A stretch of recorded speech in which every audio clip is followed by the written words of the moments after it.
Welcome to Aging Well in America. I'm Anne-Marie Gattari, your host. Every day, 10,000 people turn 65 years old in the United States. Today, there are 5.5 million people aged 85 or older. By the year 2050, that number will grow to 20. 20 million people will be aged 85 or older. Are we ready? Is America ready? There's so much good work going on around the world, around the country, and right here in our own community. In fact, some of the people doing some of those good works are in it for the fun, and we have with us today one of those people, John Clor. Hi, John. Hey, thanks. Welcome. Auto Great to be here. historian, author, host of your own car Yeah, show. well, I'm on WMTV with Cars in Context. It's just a lot of fun, and Yep. we're in the Motor City. Why can't we do something about exactly, cars? and exactly. year-long history with the automotive industry. It's just a great, wonderful industry to be in. Everyone is touched in this area by Yes. cars one way or another. Mm-hmm.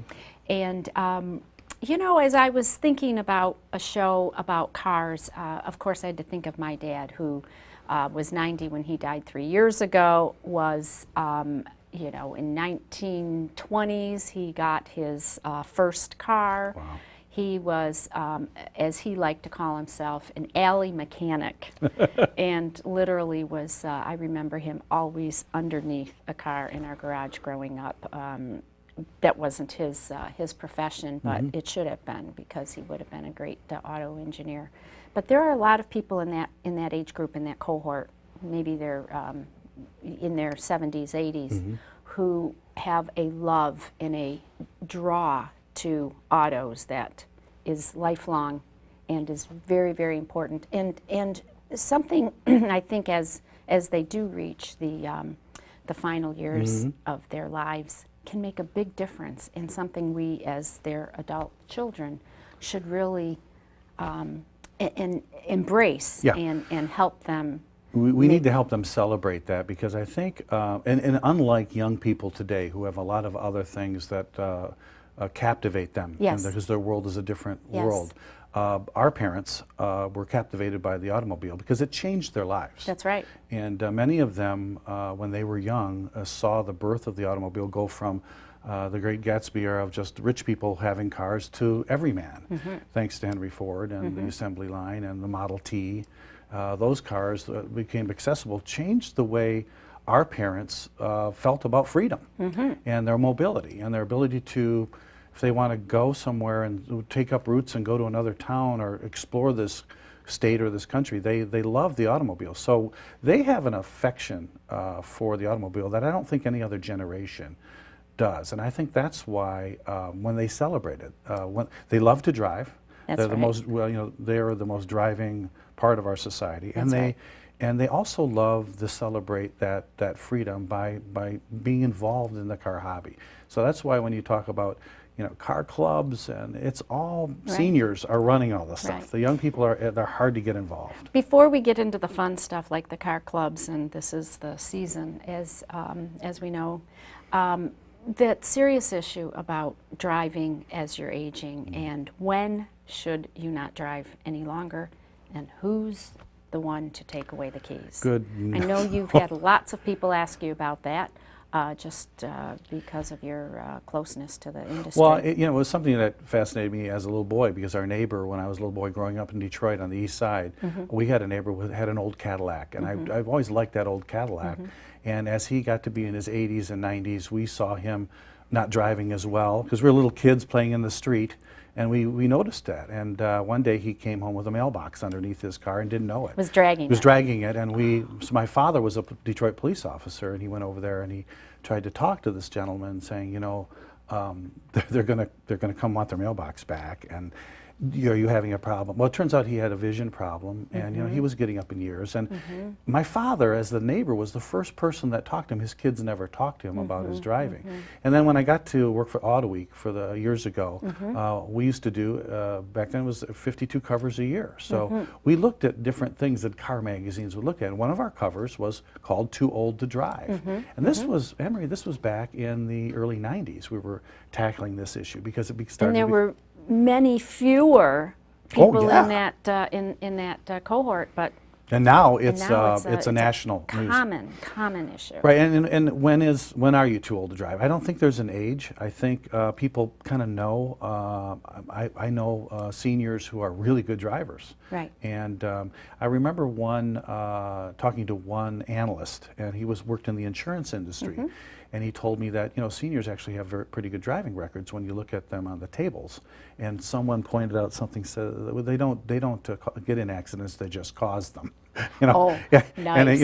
And they they're all the jokes. Yeah. The guy, the blue hairs in the left Yeah, lane with their right, turn right. indicator on for a mile. Right. It's an awareness is what it is. And I don't think that as a senior driver, you really are aware that your skills may be diminished. You may, because it's a gradual thing. That's right. Just like everything else in your Right. life, I don't think they have that awareness. So it's up to the children. Maybe it's a neighbor who are aware, because it's not just you're trying to do them a favor. It's a safety issue. That's right. I mean, people don't realize that when you see on the news that a senior didn't remember which was the gas or the brake and drove through a store window, for example. We think it's, how could that happen? Well, because these are the kinds of challenges they face. Right.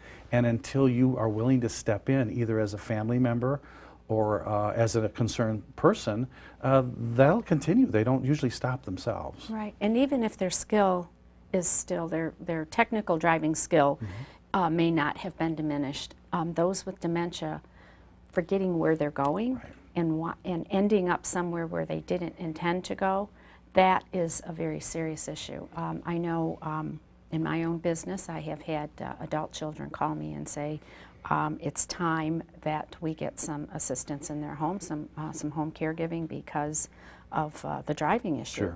Sure. Often a doctor may step in, right, and say it's time to take away the keys. Ooh, that's a tough thing to say. That's a really tough one. It's not good. But you and I were speaking earlier, and sometimes if you just listen to your parent, they may be giving you clues. There was a time or two I remember. And my dad, he was the proudest driver. Nobody could drive that. No one could get in the driver's seat of his Lincoln. Wow.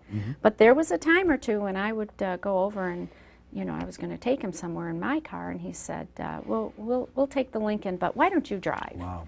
And I think that was him That's a little telling me, Just trying to get I know that I need some assistance. And you were saying that that's one thing adult children might do is invite their parent to drive. Yeah, I think and then that really assess.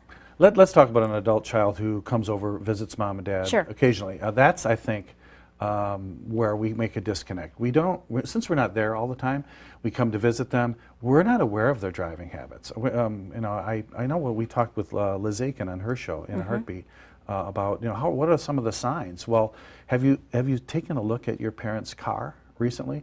Is there a big scrape down the side of it where they ran against the faucet coming into the garage, or is it starting to show damage where their vision or their reaction times, or maybe the bumpers are getting knocked up? If you don't look at the car, you'll never know. Right. And the other thing is, when we talked about how do you address the issue? How do you know how well or how poorly they're starting to drive? You don't know unless you experience it. So when the next time you come over, rather than say, hey mom, hey dad, let's go out to dinner, I'll drive. Why don't you guys drive? I'd like to see the old car. How's it running? Let's try it. And if they say, like your father said, I'd rather not drive, that might be a red flag. If they say, okay, let's go, drive with them. Be observant. Don't be the backseat driver. Right. Because that's one reason they don't want to drive with you. Exactly. And then you'll make some observations Yeah. on your Yeah. own, whether they're, and it's not just, the skill set anymore. It's, do they know how to get to where Right. the stores here, the restaurants there? Do they ask you a lot of questions? Are they distracted? Do they look nervous Right. with you in the car? Because I think that's the first sign. And then the tough part is like, okay, who says what? How do we address this issue? Because the last thing your parents want to do is give up their keys, because A, they don't want to bother you to come over and take them to doctor's appointments or to the grocery store. And B, when they give that up, they feel older. They feel bad about their life, and you don't want that to happen. So you have to be tactful, I think, when Sure. And there are community resources and experts out there. Your parents' doctor is the first go-to person. Home care agencies are another that could assist, and even just calling somebody, an automotive journalist like yourself who has had a lot of discussions and experience with this. You need to look at it, and I think the other part, some people have a family intervention. Other siblings don't want to be involved with, and as you know, some siblings are more involved with their parents than others. Some may have moved away or they're not as interested. That's right. Or some have a more difficult time dealing with that. So, Yeah. and there's always a leader in the sibling group. So someone who needs to sit down and say, you know, Mom, have you noticed Dad or Mom and Right. Dad are not Right. driving the same? Sit down with them and talk to them. You know, we're kind of concerned. Maybe, well, let's do this. We'll come over a little more often. And we'll take you to the, you know, it might take a bigger sacrifice on the family's part. Or maybe we'll have a service come and help you get there. Because, you know, driving's a hassle. And you don't have to put all the blame on them. You're getting, you know, maybe it's more dangerous to drive, you know, texting and driving. You know, driving is real difficult. And a lot of people now, as you get older, are they nervous to get on the freeway? Are those kinds of, because they'll only take side streets home. Are they staying off of Mack Avenue? You know, those are all signs. And if you can address it, I agree. Talk to a doctor. Because, you know, I think it is, they like to listen to authority. That's right. They respect authority. That's right. The right. generation that does. Yeah, the child is often the last one that they listen to. Yeah. So now, let's say that they have, well, they may or may not have had to stop driving, but nevertheless, they are a true car lover. And what are some of the fun things that they can get involved in? Let's say if they don't drive, but they just want to be part of the car scene in the spring and summer in I Detroit. love the fact that, you know, I'm involved a lot with car clubs and the whole hobby. And I think that the more I'm involved with it, the more I'm seeing that really seniors are, not only do they own the most property and they own the most business, that they have most of the money. You know, seniors, this generation is running America still, whether That's right. our kids want to believe it or not. That's right. And my own parents, before they passed, were very certain to tell me that, you know, they were very aware of what they wanted to do with their free time. And I think that cars, being in Detroit, it's a lot of fun for them. Now, for the wives who may not, they may not be involved because they care about the mechanics so much. They just love to take the drives. Driving as a pleasure, rather than driving because you have to get there. You know, we're talking about the time of autonomous driving cars. Sure. To me, that's just ludicrous. Yeah. Because there is a joy, I think, in driving. Yeah. And my wife and I will take a Sunday drive to go out to the apple orchard, or we'll go, you know, up to the Thumb area. Right. Those to us is an enjoyment. To my children, oh, I have to drive. Right. Can you get somebody else to drive? You know. How long till we're there? Yeah, are we there yet? I kind of blame, I had an auto journalist on, a friend of mine, who we tried to get to the bottom of why is that. And he blamed the parents who allowed kids to look at their little TV screens all the way up north. For us, did you ever play the telephone pole game or the license plate game or sure. name that car? Yeah. We were amazed how different the countryside was than the city of Detroit. Right. So for us, I think for our seniors, they recall the joy of driving. So being able to go on a cruise, a lot of places have cruises, a lot of clubs have, you know, an outing to go to a museum, driving out to the Gilmore in Kalamazoo. What a fabulous museum we have in Michigan.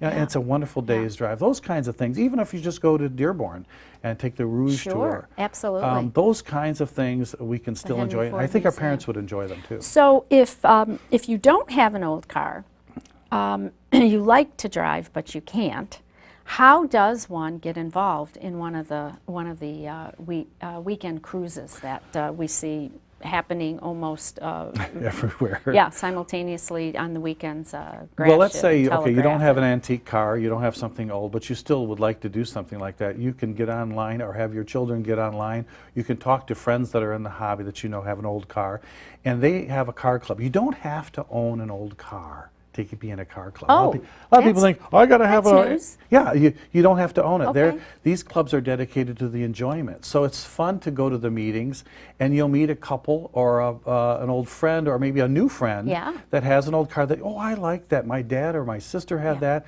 And you'll get to know they're going to the A&W this weekend. This weekend they're going on a country cruise. This one they're going to a museum. And it's so easy to get involved. And you know what? A lot of these people love to have the four-place cars, even a convertible, so you can ride it with friends. So this is where you get new friends. You get to enjoy the That's a hobby, great even without idea. a car. So what are some of the car clubs they should be looking? What are some of the websites?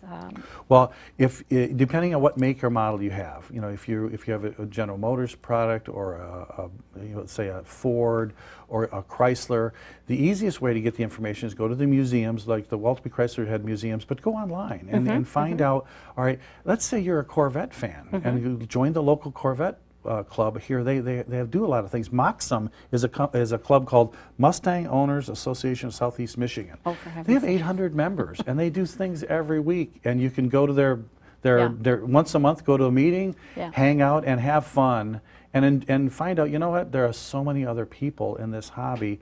It's and for the seniors, they're the ones that have a little bit of that extra time to help run things. Yeah. Now, let's say you have an old car in your garage that you've been intending to work on for years and years. Are you talking about me? I do have one of those. And you are a senior citizen who may or may not have the means, and I don't mean necessarily just the financial means, but now you're not driving, so you don't have transportation. You might need some help with getting, with some of the mechanics. What ideas do you have for them, John? Well, my brother he's a car nut, and he knew a senior who was a phenomenal source of information on old Thunderbirds. He was so much so that when he was in his 50s and retired from the auto companies, he moved to Arizona and started a business. Well, when he met him at a car show, he decided that this man knew so much and he had a terminal illness, and he said, he's getting out of the business. He wanted to spend some time alone, and he said, could I come to your shop? And he didn't move around as well. He said, could I come to your shop and help you for free? And at first he thought that was strange. Why would someone want to work for free? It was because our seniors who are in the business or the hobby have so much knowledge. Sometimes they can't work on their old cars anymore. Sometimes they're just sitting in the garage, and it would be nice if someone would come to them and say, you know what, I'd like to know a little bit more. How did you learn about all these things? My brother wanted to know his knowledge about this one particular engine that they don't make anymore. And he was amazed at what this man knew, because Emery, he took these things apart and put them back together over and over again for years. So you know what? It really helped this man. He was divorced, and he lived alone, and he made a new friend, and I really think it helped him live longer and had a more enjoyable life, to get a friend to share his passion, have a younger person come in and help. So if you know a young person that loves the cars and loves the hobby, wants to learn about them, there's no better source of knowledge than a So car if fan. you're the adult child of somebody in this situation who has something to give in terms of knowledge and maybe even an old vehicle and could use some help, and not to mention companionship, what advice do you have for that adult child to get that information out there to someone like you who might be able to match people?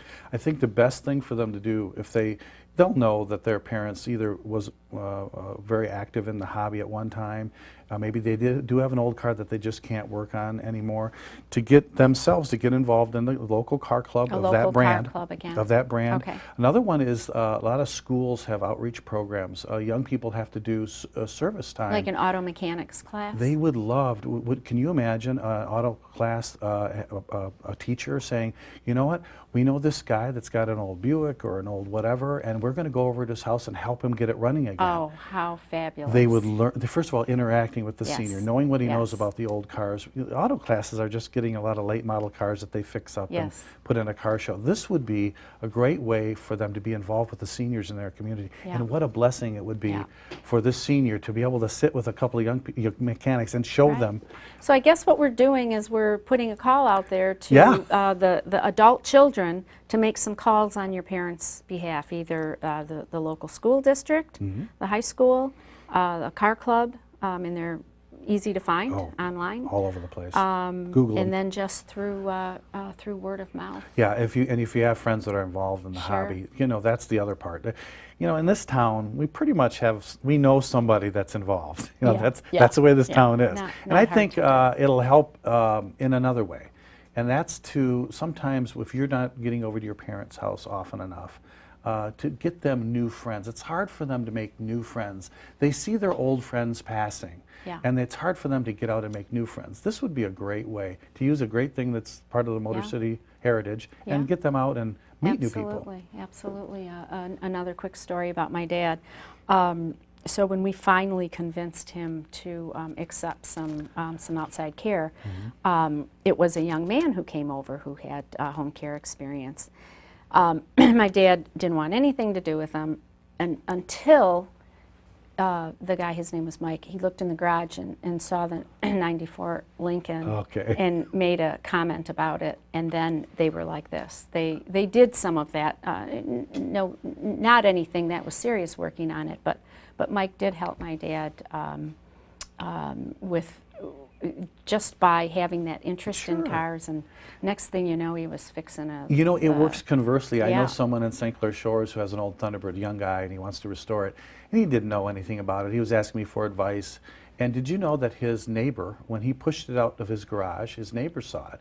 And he didn't realize his neighbor was an old mechanic, hadn't talked to his neighbor that much. He was just an older gentleman that they just waved to. Right. And now he comes over and gives him some mechanical advice, because he used to do that.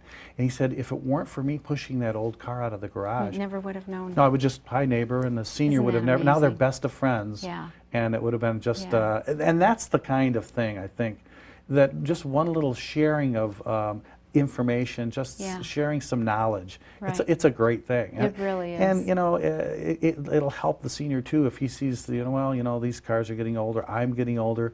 Maybe they'll go to the store together and let the young guy drive. It's not, giving up the keys is so tough, but still being able to enjoy your car every once in a while, that's all you got to make sure that they have that ability. Yeah, right. Get them out there. Get them out there. I mean, I don't think we can emphasize enough what a positive community interaction is built all around our industry. You know, one of the original guys who designed the Mustang was a man named Joe Oros, and he had severe Alzheimer's. He moved to California, and I was able, before he passed away, I talked to his caregiver, because he was a hero of mine. And I said, what does Joe like to do? She said, well, he's difficult to move around, but he has an old Mustang, because he designed the car, and we will put him in the convertible, and we'll drive around out in Santa Barbara. He just liked to get out and do that. Even at his advanced disease, could find some joy in this once passion of his. Yeah. And I thought, you know, that it was a really cool thing for a caregiver to do. And for me, that's just, you know, people that are caregivers, getting them out and even though it's hard to get them in the car with walkers and all that stuff, getting them mobile is fun. Yeah, absolutely. Yeah, absolutely. Keep them rolling. So what's coming up? What are some of the big shows that we should be looking for? Well, you know, Grosse Pointe has their new car show, but everything in Detroit kind of centers back and forth of Woodward. The Dream Cruise is big. Here on the east side, we have a Gratiot cruise. We have a Harper cruise. On the west side, there's a Michigan Avenue cruise. There's a Telegraph cruise. There's even a cruise now on Hines Drive in the summer, and I've done that one as well. Now, are those the ones that pretty much happen just virally weekly by themselves? You'll see them on television. You can Google them. You'll see when they happen. You don't need any, you know, you can run what you brung. They can, just don't bring your minivan and hang out the window. Just bring some kind of fun old car. Even if you buddy up with someone, they're a lot of fun. You meet a lot of people. I know the Hines Drive one is a picnic day. The Gratiot Cruise, you go up to Mount Clemens and you turn around. It's a good chance to go to the restaurant, go out to eat. It's just good fun. I don't think there's a lot of places in the country that are like Detroit that we celebrate the cars. I mean, we should, because we're the Motor City, but I think call mom and dad up. Don't just go to the Gratiot Cruise. Call mom and dad up and say, put the top down. You know, if their hat blows off, buy them another one. But this is the time of year. It starts right about in early June. and it goes through the end of August, even through into September. Almost every weekend there's a car show or a cruise, so be active. Yeah, that's terrific. What's one of your favorite stories about a local car show? Well, I remember when I bought an old Mustang. I had it fixed up. I worked so hard on the car, and I finally got it running, and I took it to a car show, and I was so pleased because I knew it was a very rare one, very rare color, and I pulled into this car show, and I was just beaming. I finally got this car done, and it's running great, and guess what pulled next to me? The exact year, the exact color.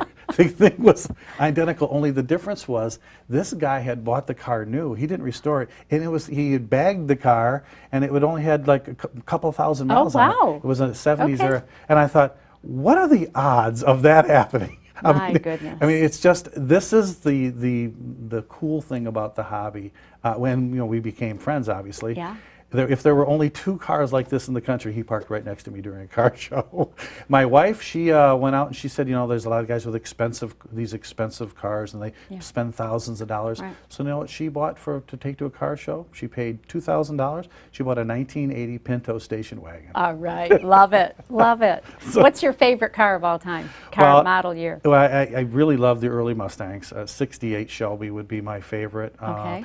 Another ones I really like on the Mustangs are the, and I hate to bring up the Charlie's Angels years because that Mustang was not well loved, but I love the Mustang 2s, the little cars. And of course, everybody loves a split window Corvette. And for me, if I had one car to buy, it would be a 1960 Thunderbird convertible.